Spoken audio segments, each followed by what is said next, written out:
You break through the leathery shell and the first thing you do is nothing. You don't move, you don't call out.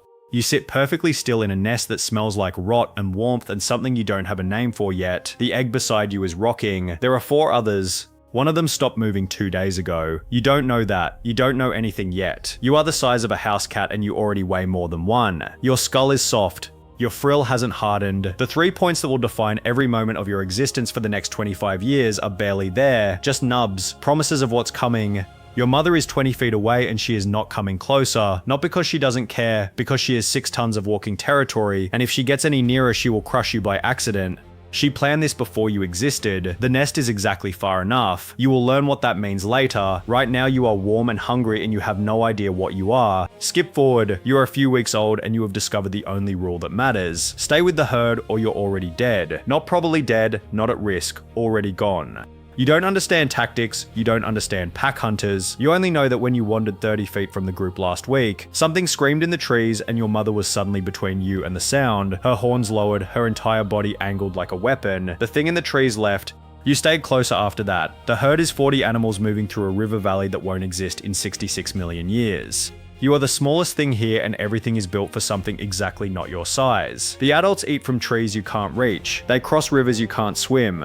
When they walk, the ground shakes. When they stop, you stop. When they run, you sprint until your lungs are screaming, because falling behind is not an option. There are things in this forest that have been watching you since the day you hatched. Skip forward. Your frill is hardening. Your horns are growing.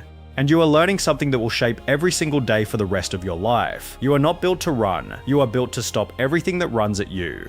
Last month, a juvenile Albertosaurus tested the herd. It came in fast from the trees, targeting the smallest adults, looking for anything that broke formation. Your mother turned. Just turned. Didn't charge, didn't vocalize. Just pivoted her entire body so those 3 horns were pointing directly at the threat. The Albertosaurus adjusted its angle, went for something else. Anything else. That moment taught you more than 1,000 peaceful days ever could. Those horns aren't decorations, they're the only reason you get to keep existing. You are 3 years old now. Your skull is still growing, but the pattern is set. The 2 brow horns are already 18 inches long. The nasal horn sits above your beak like a question mark made of bone. Your frill extends back over your neck, a shield that makes you look twice your actual size. None of this is for show. Every single piece of it has been tested against predators that outweigh you, outrun you, and would absolutely kill you if you gave them the angle. You don't give them the angle. Here's what nobody tells you about Triceratops. You are one of the most successful large herbivores in one of the most dangerous ecosystems that ever existed, and your survival strategy is insane. You don't hide, you don't run fast, you don't climb or swim or burrow, you just stand there. And when something comes at you, you make sure it understands that getting past those horns will cost more than your worth. It works. Skip forward. You are 12 years old and you have found your territory. A stretch of riverbank with enough cycads, ferns and palms to support you and exactly 3 others. Last year a wandering male tried to push into the area. You met him at the boundary. The fight lasted less than 5 minutes, but when it was over, his left horn was cracked halfway down and he was bleeding from a puncture wound in his frill. He left. You stayed. The scars on your own frill tell the same story backward. Every adult Triceratops alive has them. The ones that don't didn't make it this far.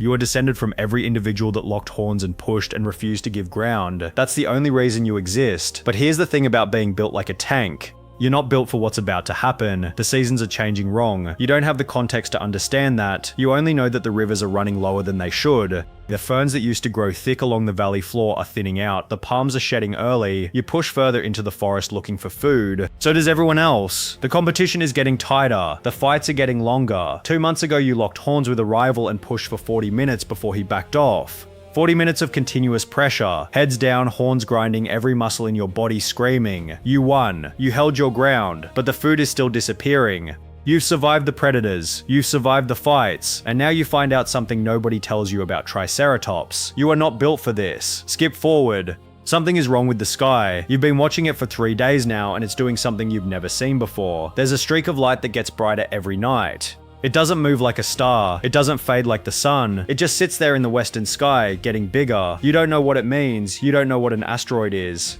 You don't know what extinction means. You just know something feels wrong. The day it happens, you are feeding near the river. The herd is close. Everything is normal. Then the sky turns white. Not bright. White. A light so intense that shadows disappear.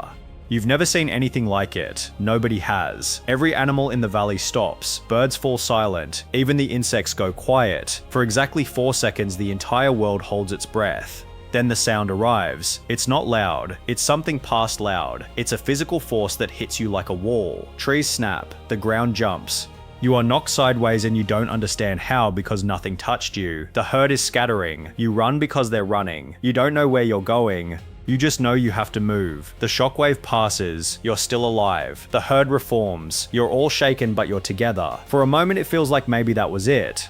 Maybe that was the worst of it. Then the sky starts falling, burning rocks, thousands of them. They come down like rain, except rain doesn't shatter trees when it lands. Rain doesn't set the forest on fire. You run, the herd runs. Some don't make it. You don't see what happens to them. You just know when you stop running, there are fewer of you than when you started. Here is what you are when everything is working. You are 9 tons of bone, muscle, and survival instinct. You have a bite force that can shear through tree trunks. You have horns that can punch through the hide of anything that has ever lived. You are one of the most successful mega herbivores in the history of this planet. Everything about you works and none of it matters. The sky stays dark for weeks, then months. The plants start dying, not slowly, fast, faster than anything can adapt to. You are built to eat 400 pounds of vegetation every single day. You need that much just to keep your body running. The forest can't provide it anymore. Nothing can. You get thin, thinner than any Triceratops should be. Your ribs start showing through. The herd is down to 11, then 8, then 5. You find a stand of ferns that somehow survived and you strip it bare in 2 days. You move on. There's nothing else.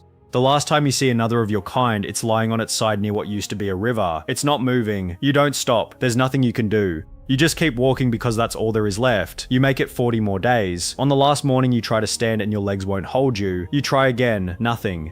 Your body has burned through everything it had. Muscle, fat, everything that wasn't essential. Now it's burning the essential parts. You lie down, not because you chose to, because there is no other option. The last thing you feel is the ground under you, solid, unchanged, the same ground your species walked for millions of years. You were one of the last. There is no next video for you, but 66 million years later, someone will find your bones. They'll piece together your skull and see those 3 horns and that massive frill, and they'll understand what you were. They'll know you fought. They'll know you survived everything your world could throw at you right up until the moment your world ended. You didn't know you were extraordinary. You didn't know your species ruled this planet for millions of years. You just knew it was morning and something in your body said stand up. So you tried. You were Triceratops. And for a while that was enough.